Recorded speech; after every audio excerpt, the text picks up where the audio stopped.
नमस्कार दोस्तों, आपका स्वागत है आपके अपने YouTube channel Vidhi judicial academy में। मेरा नाम है Vijendra Verma and I am the director founder of the Vidhi judicial academy. We provide coaching for the judicial services exams and through this video we are trying to reach out you to provide you full professional exam oriented coaching for the judicial services, and that is free of cost. Let's start section 44. Please come to the section 44. It is more or less like 43. समझिए क्या है। When two or more persons have made joint promise, same line, A, B, C, A plus B plus C has made the promise to D. When two or more persons have made a joint promise, then a release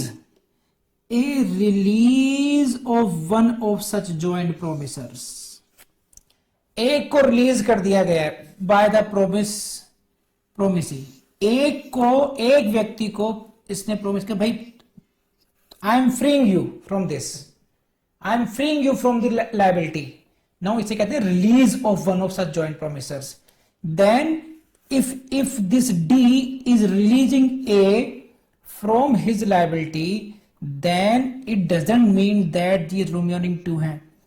This does not discharge the other joint promisers, यानी कि B plus C जो others हैं और joint promisers। ये जो joint promise others हैं, these are not hereby discharged from this। So basically it is telling what कि अगर जॉइंट प्रोमिसर्स में अगर एक प्रोमिसर को रिलीज करता है, यानी कि उसकी लायबिलिटी से उन्मुक्त करता है प्रोमिसी, तो इसका मतलब ये नहीं कि बाकी भी सारे लभाव में रिलीज डिस्चार्ज हो जाएंगे। No, they can not be. समझे बात? ये तो बहुत छोटी सी बात है कि liability of the B and C will remain intact even if the one of them is release by the promisee. बहुत ज्यादा क्वेश्चन इंपॉर्टेंट नहीं है, शायद ही क्वेश्चन पूछा जाए आप लोगों से। Neither does it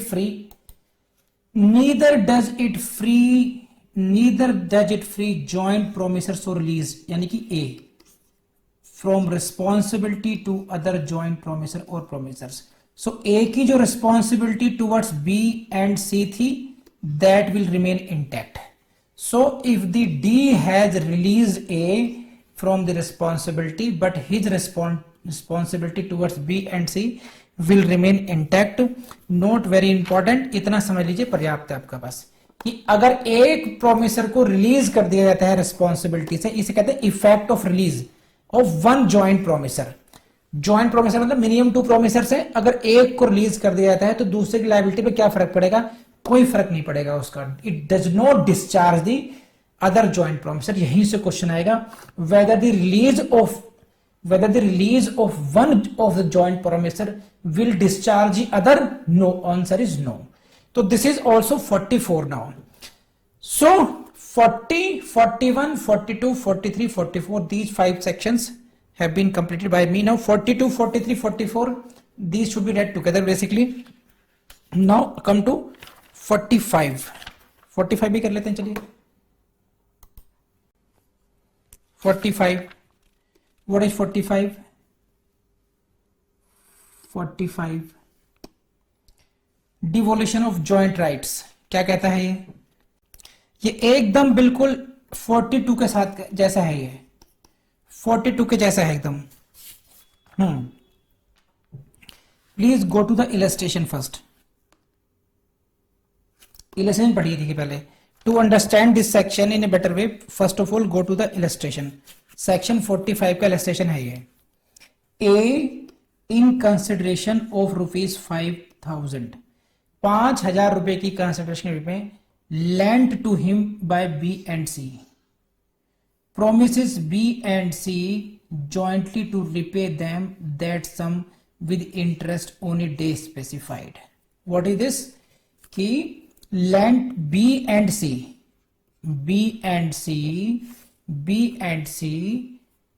gave him ₹5,000 to A, and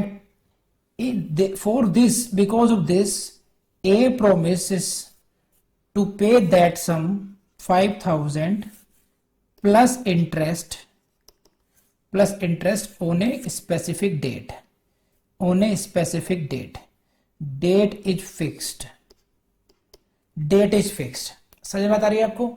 इन दो लोगों ने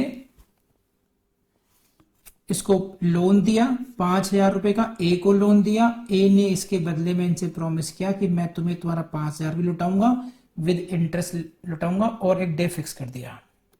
नाउ बी डाइज, ये भाई साहब चल बसे, बी डाइज, बी मर जाता है। The right to claim the performance, अब ये ए से पैसा कौन लेगा उससे? बी एंड सी थे, बी प्लस सी को लेना था पैसा ए से, है ना? अब बी तो चले गए, तो अब कौन लेगा? The right to claim the performance rest with B's representative, यानी कि B1, यहां पे कौन कर जाएगा replace? B1 jointly with C. So B1 plus C will take the money from A and during C's life and after the death of C, C भी निकल वैसे, तो B1 plus C1 with the representatives of the B and C jointly.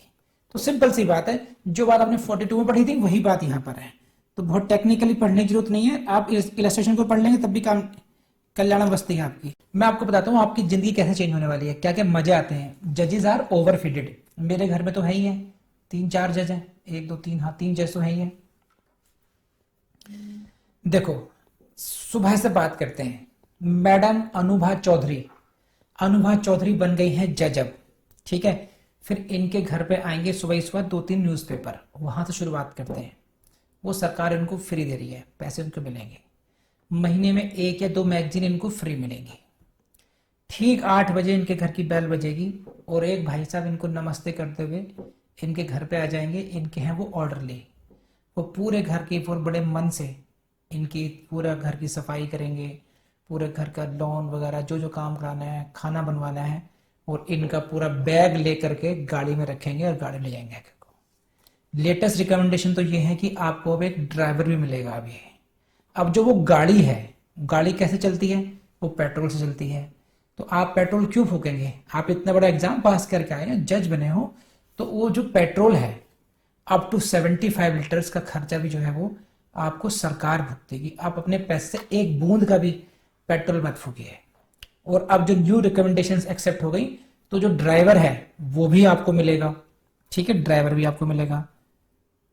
चलिए साहब, driver हो गया, है ना, ड्राइवर हो गया, अभी कोई खर्चा नहीं हुआ आपका, ठीक है। फिर आप ऑफिस पहुंच गए, ऑफिस में दूसरा ऑर्डरली पहले पहुंच चुका है, वो भाग भाग करके आपका सब सामान लेके आपको ऑफिस लेके जाएंगे। अब आपका काम शुरू हो गया। अब आप मान लीजिए आपके कोई मित्र वर्ग, कोई पहचान के आ गए और आपको उनकी सेवा पानी करनी पड़ जाए, आपको चाय पाय पिलानी पड़ जाए, जो खर्चा है उसका, तो वो सारा खर्चा मेरे ख्याल से लगभग 5,000 रुपये महीना इसी बात का मिलता है, ताकि आप आवक ढंग से कर पाए। आप जो काला कोट पहनेंगे, आप जो कहेंगे उसको रॉब अलाउंस बोलते हैं, उस ड्रेस के पैसे आपको सरकार अलग से देती है। तो पूरे दिन आपने 10 से लेकर 4 तक आप काम करेंगे, उसमें भी समझाने वाले इधर का वकील उधर का वकील।